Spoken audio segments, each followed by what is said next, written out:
असहयोग आंदोलन की समाप्ति के बाद जब गांधी जी ने असहयोग आंदोलन की समाप्ति की घोषणा की तो भारत में चारों तरफ निराशा का वातावरण फैल गया। इसी निराशा के वातावरण के मद्देनजर 1919 के संवैधानिक सुधारों के अंतर्गत कांग्रेस के ही अंतर्गत कुछ व्यक्तियों ने, जिनमें मोतीलाल नेहरू जी, पंडित मोतीलाल नेहरू और सीआर दास का प्रमुख नाम आता है, इन दोनों लोगों ने कांग्रेस के अंतर्गत रहते हुए ही केंद्रीय विधानमंडलों में चुनाव यानी चुनाव संबंधी जो 1919 में संवैधानिक पहल की गई थी, तो इन लोगों का ये पक्ष था कि केंद्रीय विधानमंडलों में प्रवेश किया जाए। लेकिन कांग्रेस के जो अपरिवर्तनशील जो सदस्य थे या अपरिवर्तनशील नेता थे, जिनमें सी राजगोपालाचारी, इसके अलावा डॉक्टर राजेंद्र प्रसाद, इसके अलावा सरदार वल्लभ भाई पटेल, ये लोग केंद्रीय विधानमंडलों में प्रवेश के खिलाफ थे। तो एक पार्टी का गठन किया गया 1923 में, मार्च 1923 में एक पार्टी का गठन किया गया, जो कि कांग्रेस से इस्तीफा देने के बाद सी आर दास, मैं हिंदी में लिख दूं, सी आर दास और मोतीलाल नेहरू, तो पंडित मोतीलाल नेहरू और सी आर दास ने इस पार्टी का गठन किया, जिसका नाम, ये इलाहाबाद में पार्टी गठित हुई थी, जिसका नाम स्वराज पार्टी रखा गया था। कांग्रेस खिलाफत स्वराज पार्टी, जिसे मुख्य रूप से स्वराज पार्टी कहा जाता है। इस स्वराज पार्टी में सी आर दास अध्यक्ष थे और मोतीलाल नेहरू महासचिव थे। देखिए, इसको लेकर अब इन दोनों लोगों ने कांग्रेस से इस्तीफा दे दिया था, लेकिन ये कांग्रेस के अंतर्गत ही इस पार्टी के गठन को लेकर आगे बढ़ना चाहते थे। तो इसके अंतर्गत 1922 में कांग्रेस का गया अधिवेशन हुआ, जिसमें सी आर दास ने अध्यक्षता की थी, जिसमें स्वराज पार्टी के गठन को पूरी तरीके से, स्वराज पार्टी के गठन कहिए या विधान परिषदों में प्रवेश के निर्णय को पूरी तरीके से अस्वीकृत कर दिया गया। इसके बाद 1923 में विशेष अधिवेशन होता है मौलाना अबुल कलाम आजाद। तो सितंबर 1923 में ये जो दिल्ली में विशेष अधिवेशन हुआ मौलाना अबुल कलाम आजाद के नेतृत्व में, इसमें स्वराज पार्टी के गठन यानी जो विधान परिषदों में या केंद्रीय विधानमंडलों में प्रवेश संबंधित बात थी, उसे स्वीकार किया गया। ये इसलिए भी हुआ क्योंकि अब कांग्रेस का बंटवारा न हो, इस तरीके से स्वराज पार्टी के गठन को मुहर लगा दी गई और ये भी तय हो गया कि स्वराज पार्टी कांग्रेस के अंतर्गत रहते हुए ही अपना कार्य करेगी।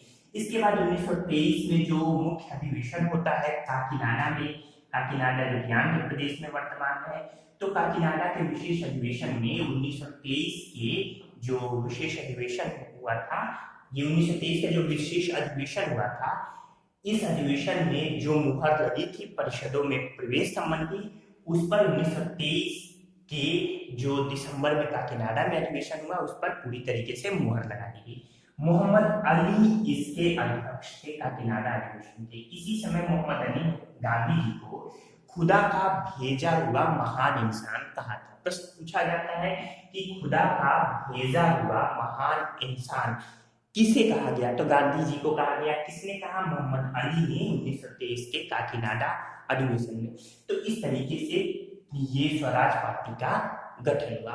स्वराज पार्टी की बहुत महत्वपूर्ण भूमिका, तो अगर हम इस दृष्टिकोण से कहें, क्योंकि स्वराज पार्टी अंततः असफल ही रही, लेकिन फिर भी इसकी उपलब्धियों को इनकार नहीं किया जा सकता, क्योंकि पहली बार राजनीतिक पहल पर राजनीतिक रूप से स्वराज को सामने लाने का जो श्रेय जाता है, ये स्वराज पार्टी को ही जाता है। इसके अलावा केंद्रीय विधानमंडलों में प्रवेश संबंधी बात भी अगर किसी ने सोची तो स्वराज पार्टी ने ही सोची। इनका उद्देश्य था कि केंद्रीय विधानमंडलों में प्रवेश करके जो अंग्रेज या फिर गवर्नर जो नीतियां बना रहे हैं, उन नीतियों को, यानी अगर वो नीतियां गलत हो या वो नीतियां देश में न हो, तो उनको रोकने के लिए आड़ंगा लगाना। इस तरीके से जो चुनाव हुए, तो केंद्रीय विधानमंडलों का चुनाव हुआ, जिसमें 101 जो सीटें थी, उसमें 42 सीटें स्वराज पार्टी को मिली 101 सीटों में। जिसमें अगर हम बात करें प्रांतीय विधानमंडल की, तो मध्य प्रांत में यानी मध्य प्रदेश में पूर्ण बहुमत मिला स्वराज पार्टी को। इसके अलावा बंगाल में सबसे बड़ी पार्टी बनकर उभरी, जबकि बंबई और संयुक्त प्रांत यानी वर्तमान उत्तर प्रदेश, तो बंबई और संयुक्त प्रांत में भी इनकी स्थिति संतोषजनक रही, लेकिन मद्रास और पंजाब में स्थानीय सांप्रदायिकता के चलते मद्रास और पंजाब में अब जो आशातीत सफलता थी स्वराज पार्टी को वो नहीं मिल पाई। तो इस तरीके से ये स्वराज पार्टी की बातें रही। इसके बाद स्वराज पार्टी की जो कुछ प्रमुख उपलब्धियां थी, सबसे पहले तो 1919 के अधिनियम की जांच हेतु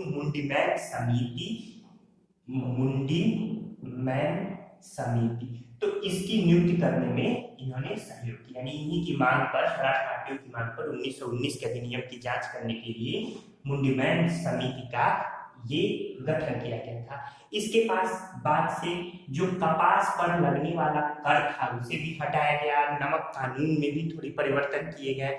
इन्हीं संदर्भों में इसकी सबसे बड़ी उपलब्धि रही कि 1925 में सरदार वल्लभ भाई पटेल के भाई विठल भाई पटेल, इन्हें सेंट्रल लेजिस्लेटिव असेंबली यानी केंद्रीय विधानमंडल में ये अध्यक्ष चुने गए। ठीक, तो सेंट्रल लेजिस्लेटिव असेंबली के अध्यक्ष चुने गए, यानी केंद्रीय विधानमंडल के अध्यक्ष चुने गए 1925 में विठल भाई पटेल। ये सबसे बड़ी, सबसे महत्वपूर्ण उपलब्धि रही। इसके बाद से धीरे धीरे परिस्थितियां चली। इन्हीं संदर्भों में 1922-23 में, 23-24 में यह स्थानीय निकाय चुनाव होते हैं, यानी मेयर के चुनाव होते हैं, जिसमें अहमदाबाद में मेयर चुने जाते हैं विठल भाई पटेल। इसी तरीके से कलकत्ता में CR दास चुने जाते हैं। इसी तरीके से पटना में डॉक्टर राजेंद्र प्रसाद मेयर चुने जाते हैं, जबकि इलाहाबाद में यानी वर्तमान प्रयागराज में पंडित जवाहरलाल नेहरू को मेयर चुना जाता है। तो ये प्रश्न भी याद रखिएगा, कलकत्ता में CR दास, इसके अलावा अहमदाबाद में विठल भाई पटेल, पटना में डॉक्टर राजेंद्र प्रसाद और इलाहाबाद में नेहरू जी। इन परिस्थितियों में 16 जून 1925 को CR दास की मृत्यु हो जाती है। CR दास की जब मृत्यु हो जाती है तो ये जो स्वराज पार्टी है ये विखंडन, यानी ये अब अपने उद्देश्यों के प्रति उतना जागरूक नहीं रह जाता, क्योंकि स्वराज पार्टी के कुछ नेताओं का रुझान सरकार के साथ हो जाता है, सरकार की सुधारवादी नीतियों के साथ हो जाता है। इस तरीके से इनकी CR दास की मृत्यु के बाद अब स्वराज पार्टी धीरे धीरे अपने उद्देश्यों में असफल हो जाती है। लेकिन मैंने पहले ही कहा कि स्वराज पार्टी की भले ही असफल रही, लेकिन इनकी गतिविधियों को भारतीय इतिहास के पन्नों में नकारा नहीं जा सकता। तो स्वराज पार्टी का ये गठन आपने देख लिया। इसी समय अन्य छोटे बड़े अन्य ढेर सारी पार्टियों का भी गठन हुआ, जिसमें पंजाब में यूनियनिस्ट पार्टी का भी गठन होता है। यूनियनिस्ट पार्टी, पंजाब में जो यूनियनिस्ट पार्टी थी ये भूस्वामियों की रक्षा के लिए गठित की गई थी। इसने साइमन कमीशन का विरोध नहीं किया, बल्कि साइमन कमीशन को समर्थन दिया। यानी ये अंग्रेजों के साथ साथ उनके हितों में चला करती थी। क्यों? क्योंकि अंग्रेज अगर ऐसा ये करेगी तो अंग्रेज जो भूस्वामी है, लैंड होल्डर्स है, उनकी रक्षा करेगी और उनके पक्ष में रहेगी।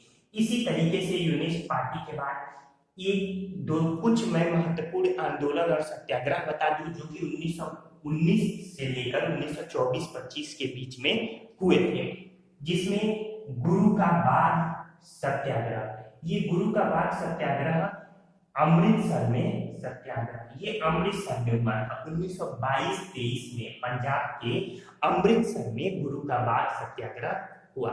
इसके बाद से एक बड़ा ही महत्वपूर्ण है तारकेश्वर सत्याग्रह। तारकेश्वर सत्याग्रह 1924 में ये बंगाल में हुआ था। ये भ्रष्ट महंतों के खिलाफ हुआ था। स्वामी विश्वानंद, याद रखिएगा, स्वामी विश्वानंद ने इसका नेतृत्व किया था।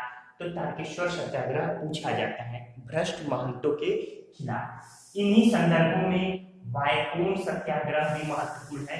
जो वायकोम सत्याग्रह है ये केरल के त्रावणकोर में हुआ था। केरल के त्रावणकोर में 1924-25 को हुआ था। ये भी मंदिर प्रवेश सत्याग्रह है। पूछा जाता है निम्नलिखित में कौन मंदिर प्रवेश सत्याग्रह है या वायकोम सत्याग्रह किस कारण हुआ। इसी तरीके से सत्याग्रह तारकेश्वर सत्याग्रह किस कारण हुआ। तो ये वायकोम आंदोलन मंदिर प्रवेश आंदोलन है। इसके जो नेतृत्वकर्ता थे वो टी.के. माधवन थे, याद रखिएगा, टी.के. माधवन। इसी तरीके से 1923 में झंडा सत्याग्रह होता है नागपुर में, झंडा सत्याग्रह। ये नागपुर में, ये जो कांग्रेस का झंडा था उसके विरोध में ये सत्याग्रह किया गया था। इसी तरीके से बरसात सत्याग्रह 1923 में खेड़ा में होता है। 1923 ये गुजरात के खेड़ा में। तो बरसात सत्याग्रह डकैतियों की घटनाओं को रोकने के लिए अंग्रेजों ने प्रत्येक जो वयस्क व्यक्ति है उस पर 2 रुपए साथ आने का टैक्स लगा दिया था। इसी 2 रुपए साथ आने के जो टैक्स थे इसी को रोकने के लिए, समाप्त करने के लिए बरसात सत्याग्रह हुआ था। तो इस तरीके से असहयोग आंदोलन के बाद की जो भी परिस्थितियां रही, भूमिका रही, वो मैंने आपको बताई। आपके परीक्षा के पॉइंट ऑफ व्यू से ये सब बड़े महत्वपूर्ण है। एक और बात मैं आपको बता दूं, देखिए किताबों का कोई दूसरा सानी नहीं है। कितना भी अच्छा टीचर पढ़ा ले, कोई पढ़ा ले, आप कहीं से कुछ कर ले, मैं आपको सारी किताबें हूबहू बता दूं, फिर भी अगर आप किताबें अपनी पढ़ते हैं तो उसका कोई सानी नहीं है। इसलिए यहाँ जो मैंने बताया, जब भी एक अच्छे टीचर से पढ़े उसके बाद अपनी किताब जरूर पढ़ें आप। अब इसके बाद असहयोग आंदोलन के बाद से लेकर 1925 तक की जो पृष्ठभूमि है, 2-4 पन्नों में आपकी सभी महत्वपूर्ण किताबों ने समेटा होगा आधुनिक भारत के। आप किसी भी आधुनिक भारत की अच्छी किताब से इसे पढ़ सकते हैं। निश्चित रूप से स्पेक्ट्रम वगैरह की किताब भी आपके पास होगी तो आप उसे प्रीफर कर सकते हैं। तो इसके बाद अब 1924 में 1922 में गांधी जी जेल चले गए 6 साल के लिए, लेकिन परिस्थितियां ऐसी हुई कि 1924 में अंग्रेजों ने गांधी जी को आजाद कर दिया। गांधी जी जब वापस आए तो अब रचनात्मक कार्यों में उन्होंने खुद को इन्वॉल्व किया, सक्रिय राजनीति से दूर हो गए। इन संदर्भों में अब धीरे धीरे जो कांग्रेस की गतिविधियां थी वो 1924 से 28 इन 3 सालों में लगभग से निष्क्रिय सी पड़ी हुई थी। लेकिन इसी के बीच में 1925 के बाद लेकर लगभग 1931 तक, इसके बीच में ये क्रांतिकारी आंदोलनों का दूसरा चरण चला, जिसमें भगत सिंह, चंद्रशेखर आजाद, इसी तरीके से बंगाल में सूर्य सेन, तो इन सब लोगों की महत्वपूर्ण भूमिका रही, जिसे हम यहाँ देखेंगे। तो आइए अब हम 1925 से 1931 के बीच में जो क्रांतिकारी गतिविधियां हुई, यानी क्रांतिकारी गतिविधियों का द्वितीय चरण, जिसमें हिंदुस्तान सोशलिस्ट रिपब्लिक जो हिंदुस्तान सोशलिस्ट एसोसिएशन पहले इसका नाम था, फिर इसका नाम हिंदुस्तान सोशलिस्ट रिपब्लिक एसोसिएशन रखा गया। 1925 में हिंदुस्तान रिपब्लिक एसोसिएशन की स्थापना हुई थी चंद्रशेखर आजाद जी के प्रयासों से, भगत सिंह के प्रयासों से। इसके बाद इसका नाम फिरोज शाह कोटला के मैदान में हिंदुस्तान रिपब्लिक सोशलिस्ट एसोसिएशन रखा गया। चंद्रशेखर आजाद की बहुत महत्वपूर्ण भूमिका थी 1928 में। तो आइए अब हम आगे बढ़ते हैं और क्रांतिकारी आंदोलनों के द्वितीय चरण को देखते हैं। तो अगर द्वितीय क्रांतिकारी चरण की बात करें तो ये इसकी 2 भूमिका रही।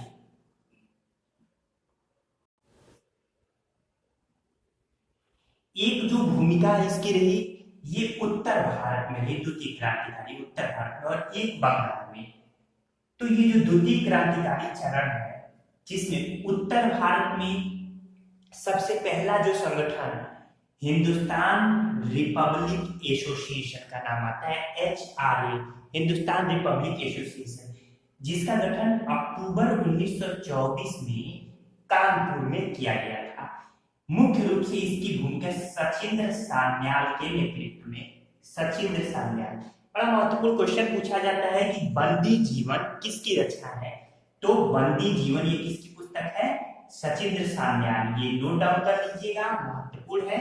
बंदी जीवन किसकी पुस्तक है, सचिंद्र सान्याल। इस तरीके से सचिंद्र सान्याल के नेतृत्व में हिंदुस्तान रिपब्लिक एसोसिएशन का अक्टूबर 1924 में कानपुर में गठन हुआ। इसके अन्य सदस्यों में राम प्रसाद बिस्मिल, इसके अलावा चंद्रशेखर आजाद भी थे। तो HRA की जो पहली गतिविधि रही वो थी काकोरी कांड, यानी ये जो काकोरी कांड है, जिसे काकोरी लूट कांड भी कहा जाता है, ये HRA की पहली गतिविधि 8-9 अगस्त 1925 को ये हुआ। लखनऊ सहारनपुर जो संभाग था, रेलवे डिवीजन था, उसमें 8 डाउन ट्रेन का नाम था ए डाउन ट्रेन, इसमें शस्त्रागारों पर डकैती पड़ी। यानी काकोरी कांड में जो HRA के सदस्य थे, इन्होंने जो शस्त्र जा रहे थे तो इस पर काकोरी नामक स्थान पर आक्रमण किया यानी लूट खसोट की और इस तरीके से अंग्रेजों के जो शस्त्रागार थे उस पर अधिकार किया या कब्जा किया। इसे ही काकोरी कांड के नाम से जाना जाता है। अंग्रेजों ने इस लूट खसोट पर 29 लोगों के विरुद्ध मुकदमा चलाया था, जिसमें लगभग 17 लोगों को लंबी सजाएं हुई। इसके अलावा 4 लोगों को आजीवन कैद काला पानी की सजा हुई, जबकि 4 अन्य प्रमुख क्रांतिकारियों को फांसी की सजा हुई। जिन 4 प्रमुख क्रांतिकारियों को फांसी की सजा हुई काकोरी कांड में, उनके नाम और कहाँ फांसी की सजा हुई ये जानना जरूरी है, पूछा जाता है। तो यहाँ पे सबसे पहले रामप्रसाद बिस्मिल को गोरखपुर में फांसी दी गई, गोरखपुर जेल में। इसके अलावा अशफाक उल्ला खां, तो अशफाक उल्ला खां को फैजाबाद जेल में फांसी दी गई। इसके अलावा तीसरा नाम आता है रोशन लाल को इलाहाबाद जेल में फांसी दी गई। इसके बाद से चौथा नाम है राजेंद्र लाहिड़ी या राजेंद्र लाहिड़ी, तो राजेंद्र लाहिड़ी या राजेंद्र लाहिड़ी को गोंडा जेल में फांसी दी गई। इस तरीके से 4 क्रांतिकारियों को इसमें फांसी दी गई। रामप्रसाद बिस्मिल, ये बिस्मिल उनका तखल्लुस था। ये तखल्लुस यानी उपनाम होता है। बिस्मिल का अर्थ होता है कि आत्मीय रूप से आहत। तो इस तरीके से रामप्रसाद जी का जो उपनाम था वो था बिस्मिल। इसी तरीके से अशफाक उल्ला खां का नाम महत्वपूर्ण है। सबसे कम उम्र में रिकॉर्डेड जो क्रांतिकारी थे, शहीद होने वाले क्रांतिकारी सबसे कम उम्र में, वो अशफाक उल्ला खां। तो ये प्रश्न भी आपको याद रखना चाहिए। इसी तरीके से चंद्रशेखर आजाद जो इस गतिविधि में ये यानी एचआरए के सदस्य के रूप में थे।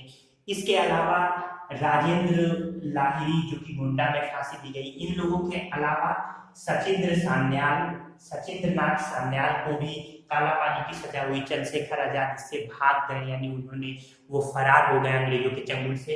तो इस तरीके से ये पूरी की पूरी गतिविधियां रही। आपने सुना होगा एक स्टेटमेंट आया था एक बार पीसीएस की परीक्षा में, यूपी में पूछा गया था कि किसने कहा था अब मैं केवल अपनी माँ का दूध लूंगा। तो सजा से 2 दिन पहले, यानी फांसी की सजा से 2 दिन पहले जब उन्हें दूध पीने को दिया गया था, किसे, रामप्रसाद बिस्मिल जी को 2 दिन पहले, तो उन्होंने ये वाक्य कहा था कि अब मैं केवल अपनी माँ का दूध लूंगा, और इस तरीके से दूध पीने से इनकार कर दिया था। इसी तरीके से सरफरोशी की तमन्ना अब हमारे दिल में है। आप जानते हैं बिस्मिल, ये रामप्रसाद बिस्मिल जी का नाम आता है, बिस्मिल आजिमबादी। तो इस तरीके से एक और, जब बिस्मिल जी को फांसी दी जा रही थी उसके एक शाम पहले ही बिस्मिल जी ने एक महत्वपूर्ण शेर कहा था। कथन उनका है कि मालिक तेरी रजा रहे और तू ही तू रहे, बाकी न मैं रहूं न मेरी आरजू रहे। तो ये कथन किसका है? ये बिस्मिल जी का है। इस तरीके से ये एचआरए की गतिविधियां रही। लेकिन जो एचआरए की गतिविधियां आपने देखा, इतने बड़े पैमाने पर 29 लोगों के खिलाफ मुकदमा चलाया गया। सचिन सान्याल जो मुख्य भूमिका में थे, सचिन सान्याल को काला पानी की सजा हो गई। इस तरीके से एचआरए अब पूरी तरीके से बिखर गया, जिसे फिर संगठित करने का कार्य किया गया 1928 में चंद्रशेखर आजाद द्वारा, जो उस समय फरार हो गए थे।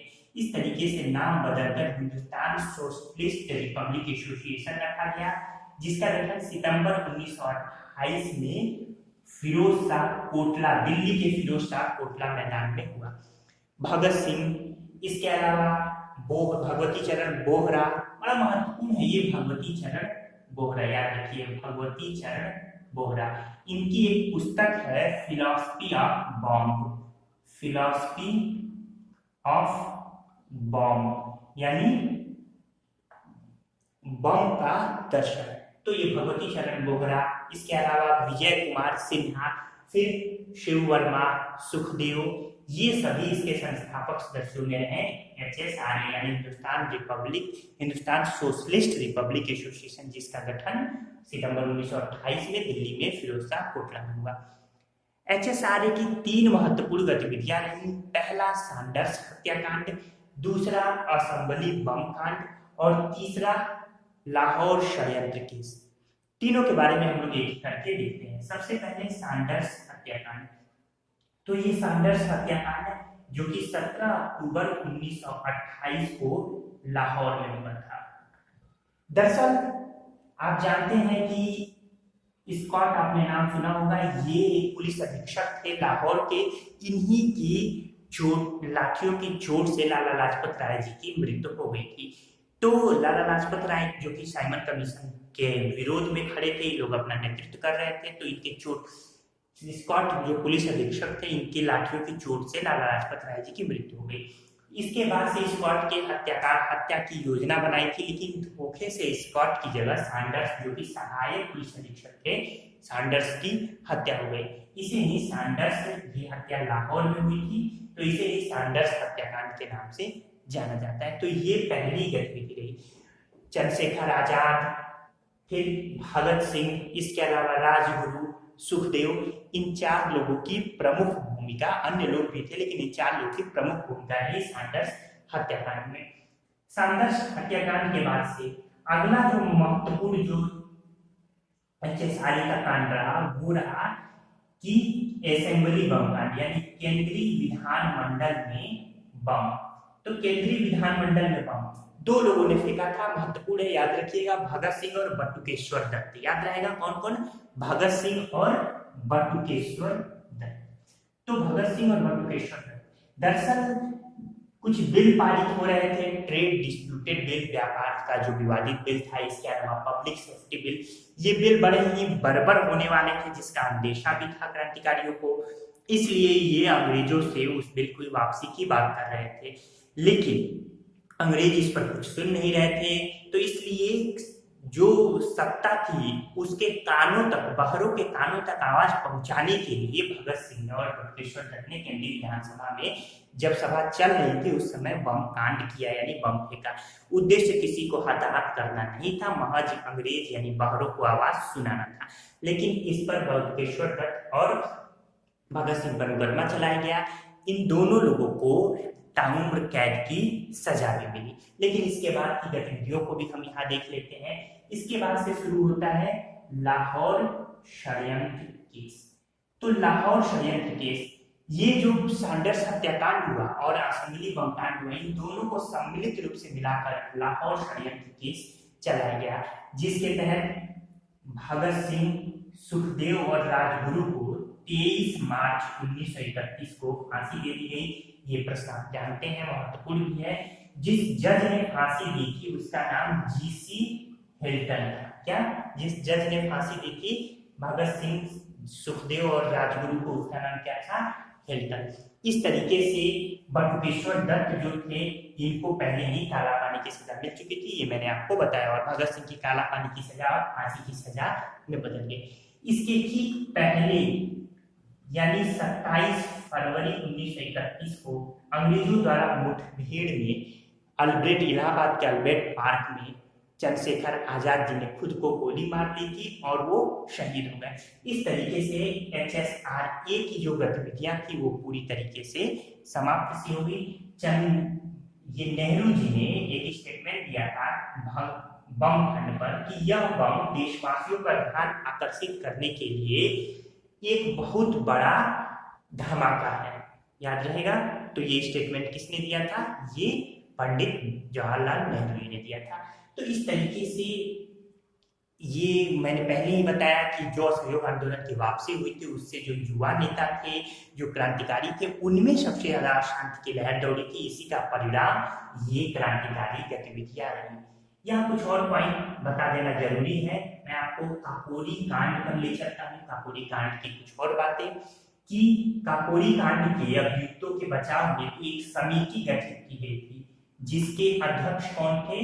पंडित गोविंद बल्लभ पंत। ध्यान रखिएगा, पंडित गोविंद बल्लभ पंत, जो काकोरी कांड की बचाव समिति गठित की गई थी, जो अभियुक्त थे, उसके अध्यक्ष कौन थे? उस समिति के गोविंद पंत, ये अध्यक्ष थे। इसके अलावा मोहन लाल सक्सेना अन्य सदस्य थे, मोतीलाल नेहरू भी इसके सदस्य थे, जबकि गोपीनाथ भी इसके सदस्य थे। यानी इस समिति के सदस्यों में अध्यक्ष गोविंद बल्लभ पंत, इसके अलावा मोहनलाल सक्सेना, मोतीलाल सक्सेना, ये मोतीलाल नेहरू, इसके अलावा गोपीनाथ, ये अन्य सदस्य थे। तो इस तरीके से काकोरी कांड की ये गतिविधियां आपको देखनी चाहिए। एक और बात मैं आपको बता दूं कि ये पुस्तक है सर्च ऑफ इंडिया, योगेंद्र चंद्र बनर्जी की पुस्तक है सर्च ऑफ इंडिया। योगेंद्र चंद्र बनर्जी की इस पुस्तक सर्च ऑफ इंडिया में ही ये काकोरी कांड के जो सदस्यों के नाम और तमाम चीजें हैं ये उल्लिखित है। तो मुझे उम्मीद है कि ये सारी चीजें आपको समझ में आई होंगी।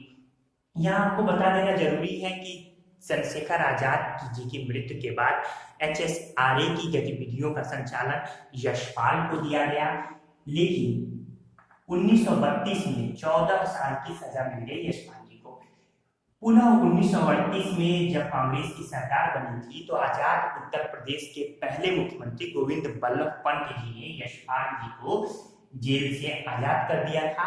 इसके बाद यशपाल जी ने क्रांतिकारी आंदोलनों से अपने आप को अलग रखते हुए हिंदी साहित्य में ताउम्र अपनी सेवा दी है। तो यशपाल जी का नाम हिंदी साहित्य में लिया जाता है, ये आप जानते हैं। तो इस तरीके से ये उत्तर भारत की गतिविधियां हैं। मैं फिर दोहरा दूं कि आपको ये सारी बातें अपनी पुस्तक में पढ़ लेनी चाहिए। एक बार पुस्तक भी पढ़ लेंगे तो चीजें और क्लियर होंगी, क्योंकि क्लास की एक लिमिटेशन होती है, लेकिन जब आप पुस्तक पढ़ेंगे तो कॉन्सेप्ट और चीजें क्लियर होंगी। इसके बाद से अब हम आते हैं दूसरी गतिविधियां जो कि बंगाल में हुई। तो बंगाल में जो क्रांतिकारी आंदोलन हुआ उसमें महत्वपूर्ण भूमिका सूर्य सेन जी, जिन्हें मास्टर दा के नाम से भी जाना जाता था, उन्होंने निभाई थी। इन्होंने एक पार्टी का गठन किया, Indian Republic army. Indian Republic army यानी IRA का गठन सूर्य सेन जी ने, मास्टर दा जी ने किया था। ये 19 अप्रैल 1930 में अंग्रेजों के विरुद्ध एक युद्ध की घोषणा कर दी थी सूर्य सेन जी ने, जो कि असहयोग आंदोलन के गांधी जी के बहुत बड़े समर्थक रहे थे। इसके बाद से ये तय हुआ कि चटगांव, ये कलकत्ता की बात है, आप जानते हैं बंगाल, चटगांव, वारिसाल और मेमनसिंह, इन 3 स्थानों पर स्थित जो सरकारी शस्त्रागार थे, जहां शस्त्र रखे गए थे, इन तीनों पर एक साथ आक्रमण होगा। चटगांव पर 22 मई, जिसे चटगांव आर्मरी रेड भी कहा जाता है, चटगांव आर्मरी रेड 22 मई 1930 को चटगांव आर्मरी रेड, ये क्या है, तो चटगांव पर आक्रमण हुआ। चटगांव, वहां पे लगभग 80 अंग्रेज सैनिक मारे गए और 12 क्रांतिकारी भी मारे गए यानी शहीद हुए। इन परिस्थितियों में इसी को चटगांव आर्मरी रेड कहा जाता है। कुछ दिनों तक चटगांव में अंग्रेजों का शासन नहीं रहा, वहां एक अस्थायी सरकार का गठन किया गया था। ये प्रश्न भी महत्वपूर्ण है, ध्यान रखिएगा।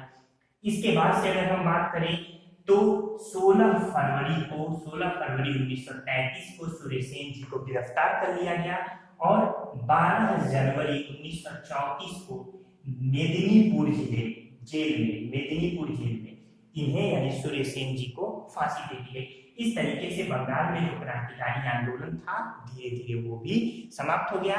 लेकिन इस आंदोलन में जो IRA का ये आंदोलन था, सूर्य सेन जी का आंदोलन था, इसमें महिलाओं की भी बड़ी महत्वपूर्ण भूमिका रही। तो महिलाओं की भूमिका में प्रीतिलता वाडेकर का नाम सबसे पहले आता है। प्रीतिलता वाडेकर और कल्पना दत्त, इन दोनों लोगों ने जब शस्त्रागारों पर अटैक किया गया था, आक्रमण किया गया था, तो महत्वपूर्ण भूमिका निभाई। प्रीतिलता वाडेकर ने अंग्रेजों द्वारा पकड़े जाने पर जहर खा लिया, जहर खाकर ये शहीद हो गई, जबकि कल्पना दत्त को पकड़ा गया और इन्हें आजीवन कारावास की सजा मिल गई, यानी अंग्रेजों ने सजा दे दी। इसके बाद सुनीति चौधरी का नाम महत्वपूर्ण है, सुनीति चौधरी और शांति घोष। तो ये सुनीति चौधरी और शांति घोष, इन दोनों महिलाओं ने कोमिला के जिलाधिकारी की हत्या, कोमिला जो कि बंगाल में स्थान है, तो कोमिला के जिलाधिकारी की हत्या कर दी थी दिसंबर 1931 में। इसी तरीके से बीना दास का नाम आता है, जो कि कलकत्ता विश्वविद्यालय के दीक्षांत समारोह में उन्होंने गवर्नर पर गोली चलाई, हालांकि गवर्नर बच गए और बीना दास को 10 साल की सजा मिली। तो इस तरीके से प्रीतिलता वाडेकर, कल्पना दत्त, सुनीति चौधरी, शांति घोष, बीना दास, ये कुछ प्रमुख नाम हमारे सामने आते हैं। इसी IRA यानी इंडियन रिपब्लिक आर्मी के दो अन्य सदस्य जिनको शुरू प्रारंभ में ही ये फांसी की सजा हुई, एक जन लड़ते हुए शहीद हो गए, जिनका नाम यहाँ बताना जरूरी है आपके परीक्षा के पॉइंट ऑफ व्यू से। तो टेगरावन, ये टेगरावन जो कि लड़ते हुए शहीद हो गए, और तारकेश्वर दत्त यानी दत्तीदार इनका नाम है। तो तारकेश्वर दत्तीदार, ये इन्हें फांसी की सजा मिली। पूछा जाता है टेगरावन और तारकेश्वर दत्तीदार ये किस संगठन से संबंधित रखते थे? तो इंडियन रिपब्लिक आर्मी से संबंधित थे, ये सुरेश केन्ता के संगठन था। तो इस तरीके से ये पूरी की पूरी जितनी भी महत्वपूर्ण बातें थी वो मैंने बताई। एक सुभाष चंद्र बोस जी का स्टेटमेंट महत्वपूर्ण है, भगत सिंह जिंदाबाद और इनकलाब जिंदाबाद का अर्थ एक ही है। डबल इन्वर्टेड कॉमा लिख सकते हैं, भगत सिंह जिंदाबाद और इनकलाब जिंदाबाद का अर्थ एक ही है। यह नारा यानी यह वाक्य किसने कहा था? तो ये बोस जी ने कहा था। तो आजाद हिंद फौज से जुड़े हुए आप जानते हैं, जिनके बारे में हम आगे भी पढ़ेंगे, सुभाष चंद्र बोस जी। तो सुभाष चंद्र बोस जी ने कहा था। इसके अलावा कुछ और बातें मैं बता दूं, भगत सिंह की एक बड़ी ही महत्वपूर्ण पुस्तक मैं नास्तिक हूँ, ये मैं नास्तिक हूँ, ये किसने लिखा था? भगत सिंह ने। इसके अलावा आइडिया ऑफ सोशलिज्म, ये भी भगत सिंह की पुस्तक थी। भगत सिंह जी ने 1926 में लाहौर नौजवान सभा का भी गठन किया गया था, जिसका HSRA में 1928 में विलय हो गया। छबीर दास और यशपाल, ये दो अन्य संस्थापक सदस्य थे नौजवान सभा के। तो कौन कौन तीन सदस्य? भगत सिंह, छबीर दास, यशपाल, इन तीनों लोगों ने मिलकर लाहौर में पढ़ाई करते वक्त लाहौर विश्वविद्यालय में लाहौर में नौजवान सभा का गठन किया था। इसी क्रम में आपने तमाम बातें देखी, मुझे उम्मीद है कि ये सभी बातें आपको समझ में आई होंगी। किताब एक बार पढ़िएगा यहाँ जाते जाते। और एक महत्वपूर्ण पॉइंट है आपके लिए, वो ये कि जब लाहौर षड्यंत्र केस में जो कैदी थे वो जेल में बंद थे, तो उन कैदियों को राजनीतिक ये कैदी का दर्जा दिलाने के लिए कैदी भूख हड़ताल पे बैठ गए, जिसमें लगभग 63 दिन बाद एक कैदी जतिन दास की मृत्यु हो गई थी। ये महत्वपूर्ण है, 13 सितंबर 1929 को महत्वपूर्ण, ये याद रखिएगा। सबसे महत्वपूर्ण क्या है कि राजनीतिक कैदियों का दर्जा प्राप्त करने हेतु भूख हड़ताल के कारण किनकी मृत्यु हो गई? जतिन दास की मृत्यु हो गई। लगभग 63 दिनों तक इन्होंने ये भूख हड़ताल की थी, 64वें दिन इनकी मृत्यु हो गई। तो इस तरीके से लगभग ये सभी बातें मैंने आपको बताई। कुछ और समय अभाव और तमाम परिस्थितियों के कारण बातें रह जाती हैं, अगर आप किताब पढ़ते हैं एक बार तो वो सारी बातें आपके दिलो दिमाग में बैठ जाएंगी। ठीक है दोस्तों, उम्मीद है कि आपको हमारा ये पूरा लेक्चर कॉन्सेप्ट पसंद आया होगा। तो अब हम अगले कॉन्सेप्ट के साथ, अगले लेक्चर के साथ, जो कि पुनः 1928 से प्रारंभ होगा, जिसमें हम 1927 के साइमन कमीशन को भी देखेंगे, गांधी इरविन समझौता देखेंगे। उससे पहले जो नेहरू जी का जो नेहरू रिपोर्ट आई थी मोतीलाल नेहरू की, और तमाम अन्य गतिविधियों को भी अगले लेक्चर में देखेंगे। धन्यवाद दोस्तों।